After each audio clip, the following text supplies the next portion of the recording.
Bonjour à tous. Aujourd'hui, on va s'attaquer à un sujet qui nous concerne tous, la couleur. On va voir comment on peut passer de quelque chose de très subjectif à une science, une vraie science, bien objective. On s'est tous déjà posé la question, non? Comment ça se fait qu'une couleur, la même couleur, puisse avoir l'air complètement différente selon les situations? C'est une vraie prise de tête dans le monde de l'art, du design et même dans l'industrie. Et aujourd'hui, on va décortiquer tout ça. Regardez-moi ça. On a ici un cristal d'Alexandrite. C'est le même objet, exactement le même. Et pourtant, sous une certaine lumière, il est rose. Sous une autre, il devient vert. C'est fou, non? Ça, c'est notre premier indice. La couleur, ce n'est pas juste l'objet. C'est avant tout une histoire de lumière.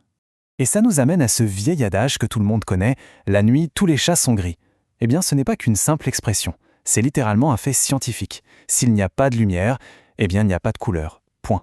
Ok, maintenant qu'on a posé les bases, entrons un peu dans le vif du sujet, la science de la perception. On va voir comment, concrètement, on arrive à voir les couleurs. Et pour ça, il faut comprendre que c'est un processus en 3 grandes étapes. Voilà, tout est là. Voir une couleur, ce n'est pas instantané, c'est une sorte de réaction en chaîne. Ça part d'une source de lumière, ça frappe un objet, l'information est captée par nos yeux, et c'est finalement notre cerveau qui fait tout le travail d'interprétation. Alors, décomposons ça.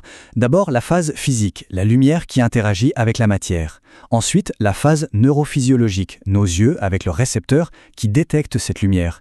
Et enfin, la phase neurocognitive, le cerveau qui reçoit ces signaux et les traduit par « Ah, ça c'est du rouge » ou « Tiens, voilà du bleu ».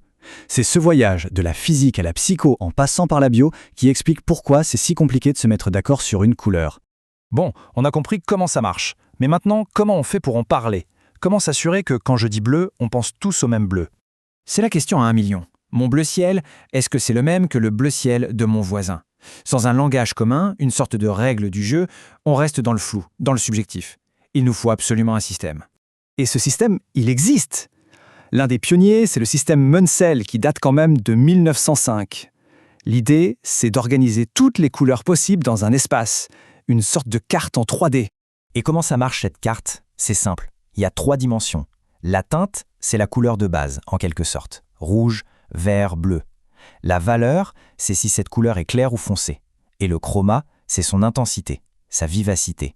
Avec ces 3 coordonnées, on peut donner une adresse précise à n'importe quelle couleur. On quitte le subjectif pour entrer dans le factuel. Et ça, c'est vraiment la clé de notre guide. Avoir un langage commun, c'est bien.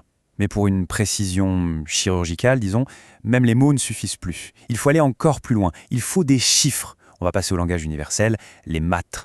Et pour ça, l'outil de référence, c'est l'espace colorimétrique CY-AMTAR. Imaginez un grand cube en 3D où chaque point correspond à une seule et unique couleur. C'est littéralement un GPS pour les couleurs. On peut localiser n'importe quelle nuance avec des coordonnées mathématiques. Alors, si on a un GPS, on doit pouvoir mesurer des distances, non ? Eh bien, c'est exactement ça, le delta E. C'est un simple chiffre qui nous dit quelle est la distance, l'écart, entre 2 couleurs dans cet espace LAB. Plus le chiffre est grand, plus les couleurs sont différentes. C'est aussi simple que ça. Et là, il y a un chiffre magique à retenir. 1. Un delta E de 1, c'est à peu près la plus petite différence de couleur qu'un œil humain non entraîné peut percevoir. En dessous de 1, pour la plupart des gens, les 2 couleurs sont identiques. C'est notre seuil de perception, la limite de tolérance. Alors attention, petit point technique mais important. La première formule, celle de 1976, calculait la distance en ligne droite. Sauf que notre œil, il ne fonctionne pas de manière si géométrique. Certaines différences nous sautent aux yeux, d'autres moins. Du coup, une nouvelle formule, la DE00, a été créée. Elle est plus complexe, mais elle colle beaucoup mieux à notre perception visuelle humaine. C'est comme si elle tenait compte des reliefs de notre perception. Et là, on voit très bien la différence que ça fait. Les zones d'acceptation ne sont pas les mêmes. Choisir la bonne formule, ce n'est pas juste un détail de matheux. Ça peut vouloir dire accepter un produit qui est bon, ou au contraire en rejeter un inutilement. C'est ce qu'on appelle la surqualité, et ça peut coûter très très cher à une entreprise.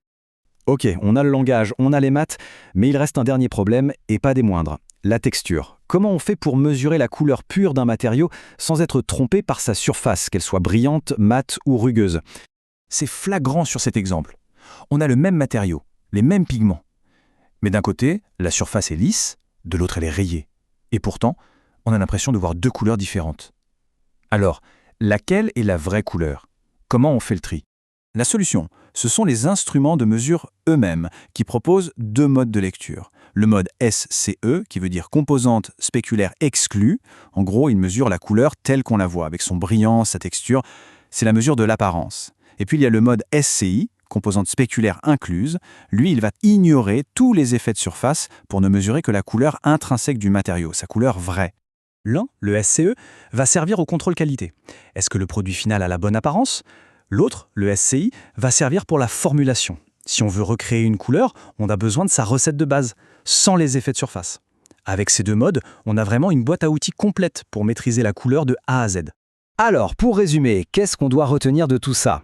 Premièrement, que la couleur, c'est une affaire à trois, la lumière, l'objet et l'observateur. Deuxièmement, qu'il faut un langage commun avec la teinte, la valeur et le chroma. Troisièmement, que pour un contrôle absolu, rien ne vaut les chiffres, comme avec l'espace LAB et le delta E. Et enfin, que la technologie nous permet de faire la part des choses entre l'apparence d'une couleur et sa nature profonde. On est vraiment passé du subjectif à l'objectif.